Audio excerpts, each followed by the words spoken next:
is up, everybody? It's your boy Brian from Brian's Custom Auto coming at you today with some more paint work.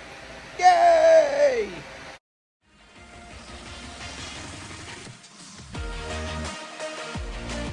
But it's a lot easier paint work. We've already done some on this. Then we had to take it back off because here at Brian's Custom Auto, we do it nice because we at least do it twice. We are back on the Harley again, just like I told you in the previous video. We were going to sand that back down because there was too much of a color difference. We also went ahead and got that front fender off. It's laying right there. We also got the seat off because, as you noticed, the rear fender, well, I've got the block up there. I've got the block up there because, we still got to fix that spot down there. Because there's so much of a color difference in this paint, we are going to bring this all the way up into here and blend it. Okay? That's why everything's taped up. The only reason I'm doing that is because I'll be the first one to tell you I'm no Harley expert, and getting this fender off of here, yeah, there's a lot that I don't want to change and mess up, like the original Harley badge right there in the plug, whatever this stuff here is for the seat cover, this strap here. In order to get it off, you've got to take the back tire off.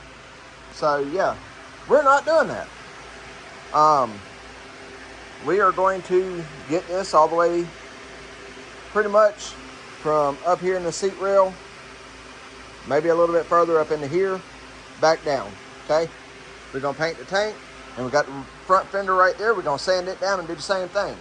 Now, this needs to be primed first because if you'll look, it's got chips missing there. It's got a whole bunch of chip section there. Like, I don't know what happened.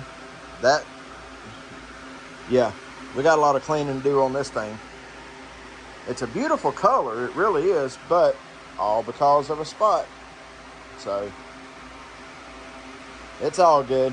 We're going to fix her up and get her painted, make her look good. Got another spot there that's trying to chip loose. Like, I know the Harley factory paint was not super thick on here. Matter of fact, it was really, really thin. So, but, you know, that's production paint. But we're going to fix that too. And by the time I'm done with this thing, it's going to roll out of here looking like a brand new Harley. Okay?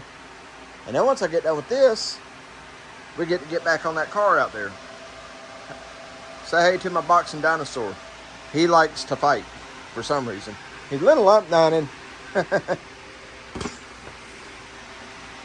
Go figure, I hit him and his face fell over. Anyway. But yeah, we got to get back to that because you'll notice that Super Victor on there, well, it keeps the carburetor pushed up a little too high. So what we're going to do, since we want to keep the original looking hood, we've got to do some modifying on that hood there. Matter of fact, I would assume, you know what they say about assuming, but I would assume following this line here and just going around taking this out, that it will open it up enough that I can put the scoop back on there, see what the height difference is, and then fab in some side pieces. But we're going to practice on this hood. Okay, this is the hood off an Nanner hammock.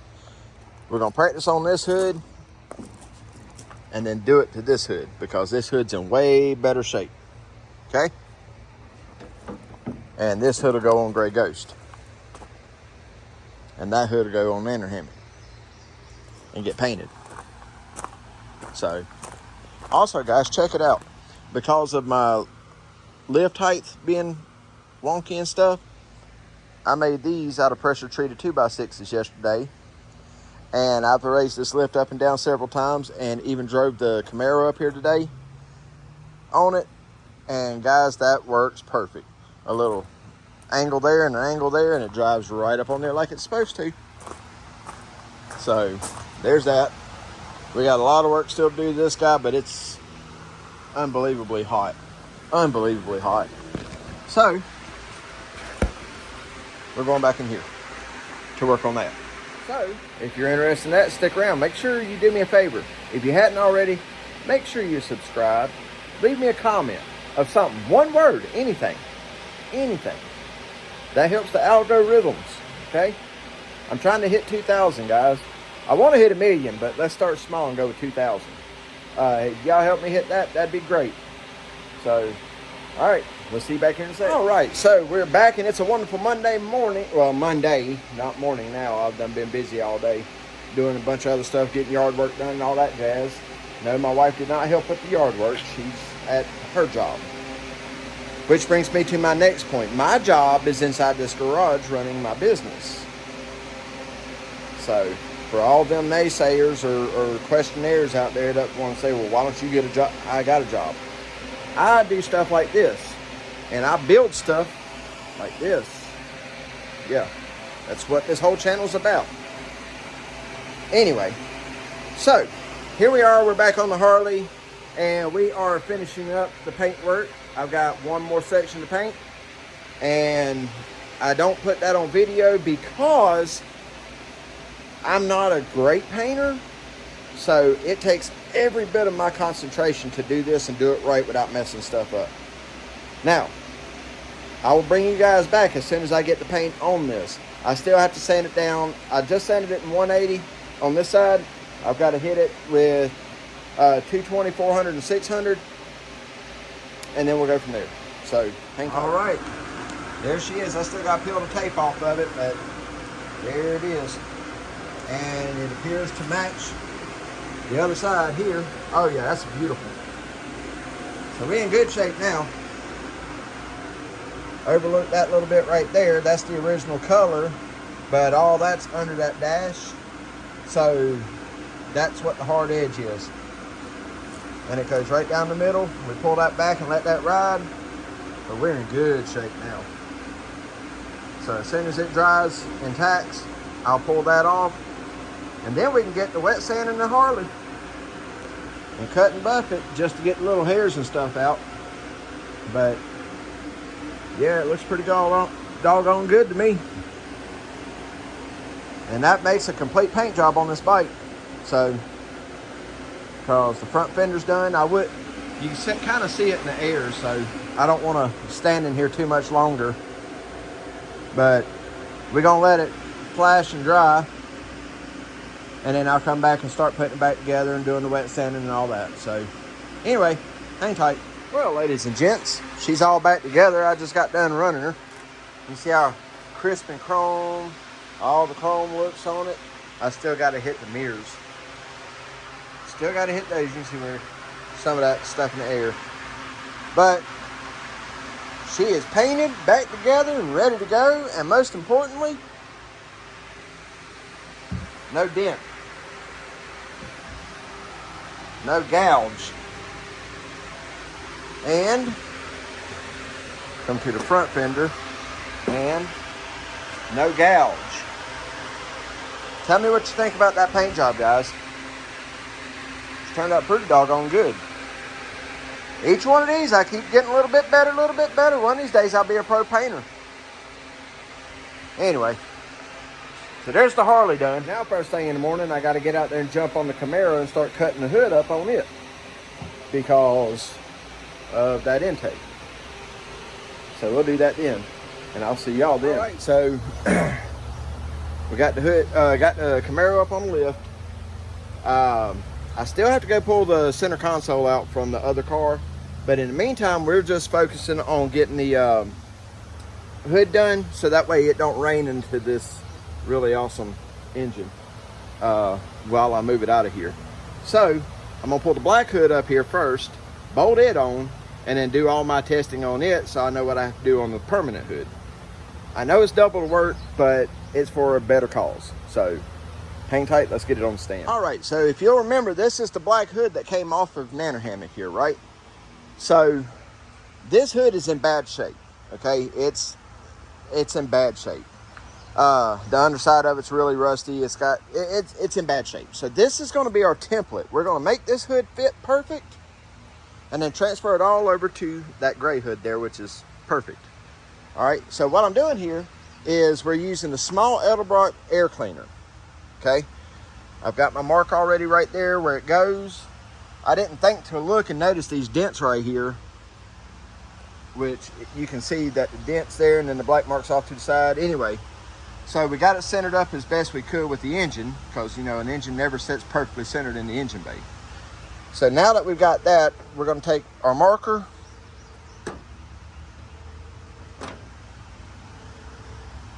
Sorry guys. We're going to take our marker and our ruler here and mark out an extra area around it, because you don't want to fit that perfect to the air cleaner, because when you do and you hit the gas, the engine's going to torque a little bit. And when the engine torques, if you don't have enough room in here, then what's going to happen is that the air cleaner's going to hit the hood and cause you all kind of issues. Okay, so we got to cut that out, plus a little extra. I'm going to give it the whole, at least a 1/2 inch, just because. Okay, I don't want nothing hitting, and I want to try and keep my bowl holes. So I'll do that, and then I'll bring it back in just a minute. All right, we got the hole cut in, and I got the hood flipped upside down so I can show you what I was talking about cutting this and using it as a template. See all that rust right there? Guys, this hood is actually eaten up. You can tell right there where it's done been creased at and all that. So, I mean, there's more rust over here. And then when you get to the back side of it, you can see it's separated because it's all rusted up. And I mean, I know I can fix it, but for the price of a fiberglass hood for this same kind of car, why wouldn't you? Anyway, so now we've got to fit this back onto those hinges and then fit the hood scoop on and all that jazz. So let's do it.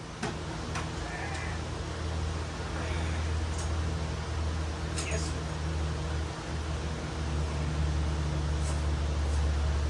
Definitely not fiberglass. Ooh, that's hot. That's how I'm sitting in the sun. Okay.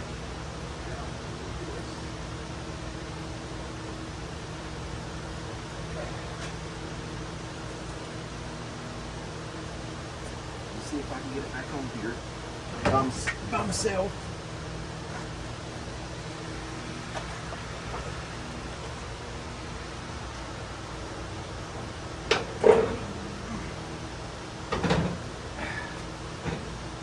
Maybe.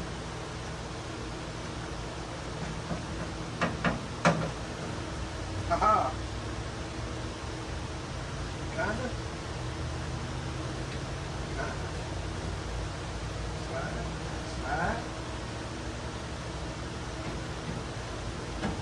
There we go.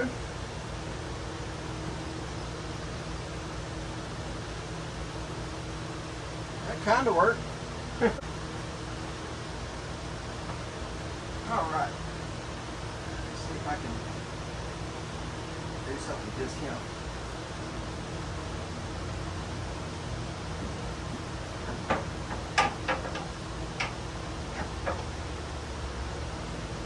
Maybe like that.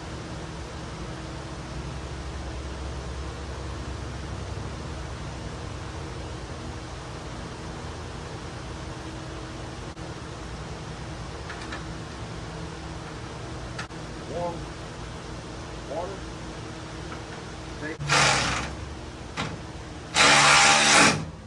Fails. Really, really cool guy. I love watching his stuff because you never know where he's going to be at. So we'll just see what happens. But as far as just meeting the guy, he was super cool to meet.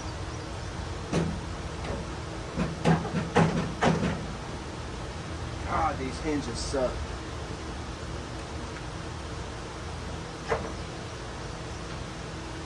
But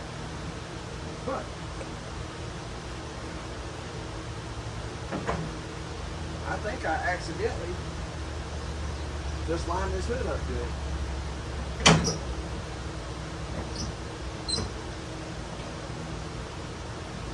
We did that so we could put this on.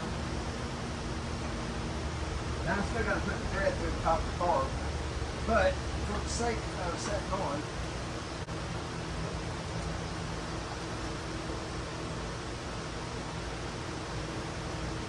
let's see that over there. Oh, wait a minute, really? Huh. All right, so as you can see, we got the second hood cut already onto the car.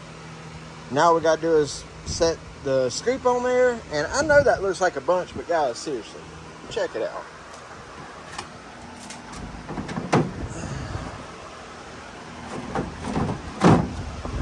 I mean, how much better can you get? It's a perfect fit.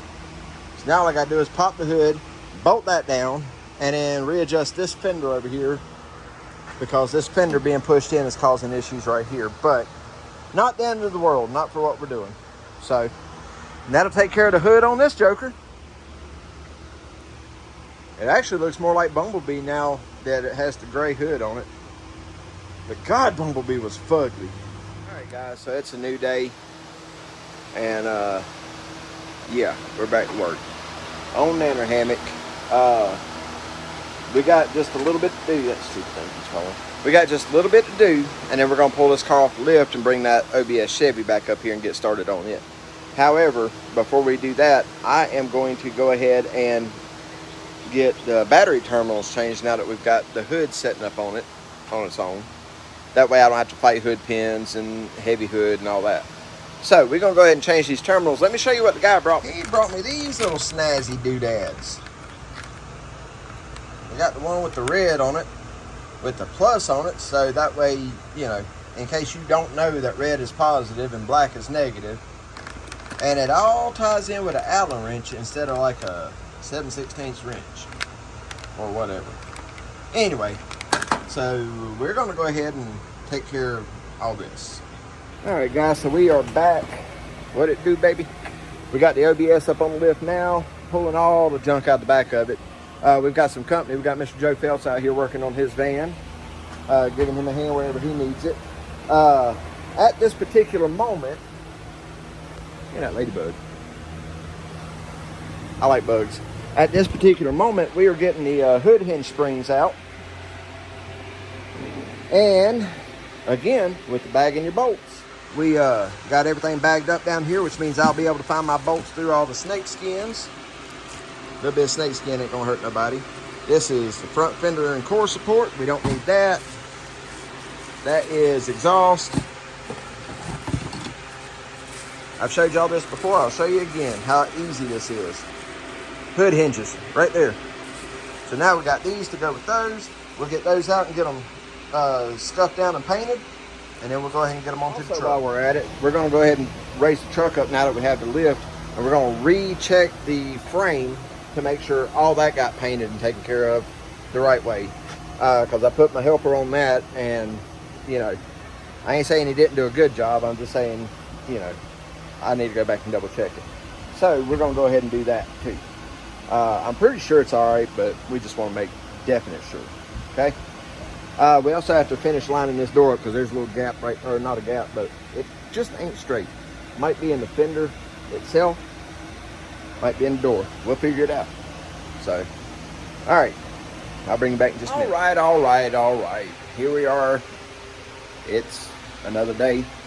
So I was out here kind of late in the evening with Mr. Joe Fells, and we got his van running like a top. It runs so smooth. I'd set a glass of water on top of the engine. That thing fired up, run like a top. It ran good when it got here, and all he did was a tune-up, but we went over a few things as far as what was causing a couple of issues.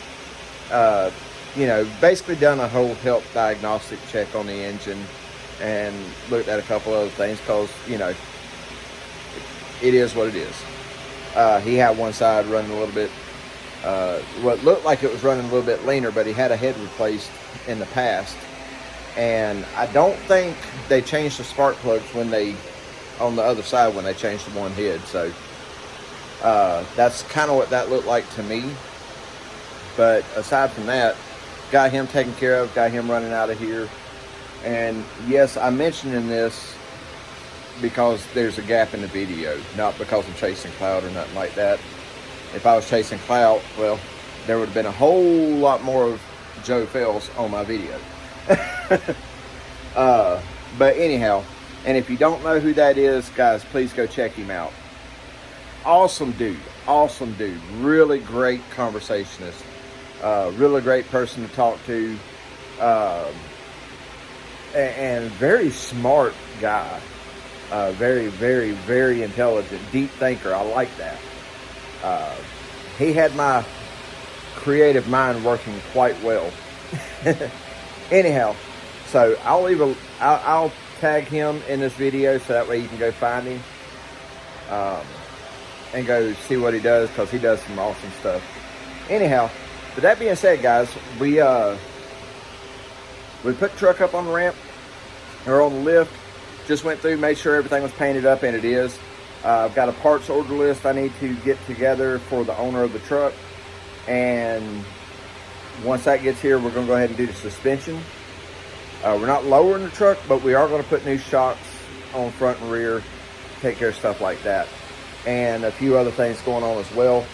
And then it's going to be time to start putting pieces and parts back together on the truck. So make sure you follow along for that.